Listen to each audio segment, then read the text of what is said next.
Hello friend नमस्कार मुझे सागर आपको स्वागत करुँच मो यूट्यूब चैनल तो आज आपण गोटे नुआ टिप्स देवी जो थी कि आपण घरे बसी आपण पैन कार्ड अप्लाई करेंगे तो आप इंस्टाट 2 मिनिट तो चलते ये वीडियो में आपको जनईदेवी आप किपर घर बसी पैन कार्ड अप्लाई करेंगे। आप जानते पैन कार्ड अप्लाई करने आपको कौन कौन डॉक्यूमेंट दरकार हुए आधार कार्ड सर्टिफिकेट एमती बहुत किसी दरकार हुए तापर आपको पुणी किसी दिन वेट करने पड़े 15 दिन 20 दिन पर्यंत तापर आपंकर भी पैसा देवाक पड़े जमीक 150 ରୁ 200 टका पर्यंत कौटी भी कौटी चार्जेस करती जमीक ओएसएस केन्द्र जनसेवा केन्द्र से जाए 150 रुपया एवं 200 टका पर्यंत नियंती।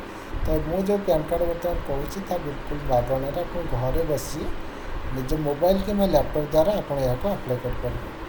तो चलते देखा ये अप्लाई किपर करेंगे आप निज मोबाइल और इंस्टाट पैन कार्ड किपर पाइबे ये इंस्टाट पैन कार्ड आप चाहिए मोबाइल डाउनलोड करेंगे और यह आपको फिजिकाली आप चाहते आप पोस्ट ऑफिस आसापी 7 ରୁ 8 दिन भर आप पोस्ट ऑफिस को आसीज आराम से ये देखते इंस्टाट पैन कार्ड किपर अप्लाई करेंगे। तो चलते आम वीडियो प्रथम शेष पर्यटन देखते ताल आप किपर अप्लाई करेंगे आप जापर। तो से आपको मोबाइल कि लैपटॉप क्रोम ब्राउजर को जावाक पड़ो क्रोम ब्राउजर जाइए आप सर्च करेंगे इंस्टाट पैन। तो इंस्टाट पैन सर्च कलापर आपको ये गोटे होम पेज आसीज। तो होम पेज आसला आप कौन करेंगे ये home income tax department click करेंगे। क्लिक कलापर ये गोटे जो देखते जो शो कर क्विक लिंक कर देती। तो क्विक लिंक तक देखिए गोटे लिखाई जमीक ऊपर लिखाई ई वेरीफाई रिटर्न। तो ये देखिए ये जब आप लिंक करना आधार तो आधार भी लिंक करेंगे स्टाटस भी सब देखिपारे से लिंक हो ना। तो ये आम कौन करवा चाहिए आमको तो इंस्टाट पैन कार्ड अप्लाई करवा अच्छे तो ये आप इंस्टाट ये पैन कार्ड क्लिक करेंगे। क्लिक कलापर यपर किसी लोडिंग हम लोडिंग गलापर आप फिर गोटे पेज टी खोल। तो नेट टे स्लो अच्छी से आमर ये पेज टी खोलूँ। तो देखो पेज टी बर्तमान खोली जाइए खोलीगला आपको यही गोटे इंटरफेस शो करेंगे जो ऊपर बड़ लोग आसो ये फिलिंग तो यहाँ इनकम टैक्स गवर्नमेंट इंडिया आसीज।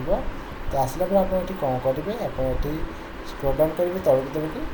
तो स्क्रॉल डाउन कलापर आप कौन करेंगे देखिए आप देखो चेक स्टाटस देखिए आप जहाँ अप्लाई कलापर ये कंटिन्यू कर आप स्टाटस चेक करेंगे आपंकर पैन कार्डटा केवे आसो और ये डाउनलोड भी करेंगे। ये कौन देखिए आधार कार्ड नंबर देकी कंटिन्यू कलापर आपको तुरंत आप शो कर पैन कार्ड कोड अच्छी डाउनलोड भी करेंगे। ये जो दिखाई गेट न्यू पैन कार्ड तो ये आम गेट ई न्यू पैन कार्ड पर क्लिक करवा।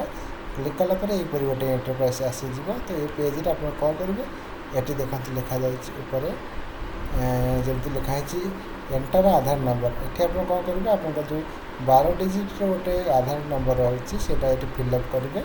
फिलअप कलापर ये कन्फर्म डेट लिखला आपको तले गोटे शो कर कंटिन्यू। तो कंटिन्यू उपर आप क्लिक कलापर आपको ये गोटे ओटीपी वैलिडिटी आसो। तो गोटे ये गोटे इंटरफेस शो कर पेज टी जोटि ओटीपी देवाई आसो। तो ओटीपी देलापर आप कंटिन्यू करेंगे। कंटिन्यू देलापर ये वैलिडिटी आधार डिटेल्स आसो जो आप ना लिखाई आधार नंबर लिखाई डेट ऑफ बर्थ लिखाई और कंटिन्यू लिखाई तले। तो से कंटिन्यू कलापर आपको सिलेक्ट अपडेट पैन डिटेल्स आसो। तो आप डिटेल्स आप जो देते गाँ और ये सब तो डिटेल्स आप देलापर आप कंटिन्यू करेंगे। कंटिन्यू कलापर आप तुरंत आप पैन कार्ड अप्लाई होपर आप गोटे कन्फर्मेशन मेसेज आसो जोटा कि आप आधार नंबर लिंक थी नंबर को से गोटे आसो। हाँ ये आ गए मनोट कहीदे जदि आप आधार कार्ड रे मोबाइल नंबर लिंक अच्छी ताल आप अप्लाई करेंगे। यदि आप आधार कार्ड में मोबाइल नंबर लिंक ना ताल आप अप्लाई करेंगे ना।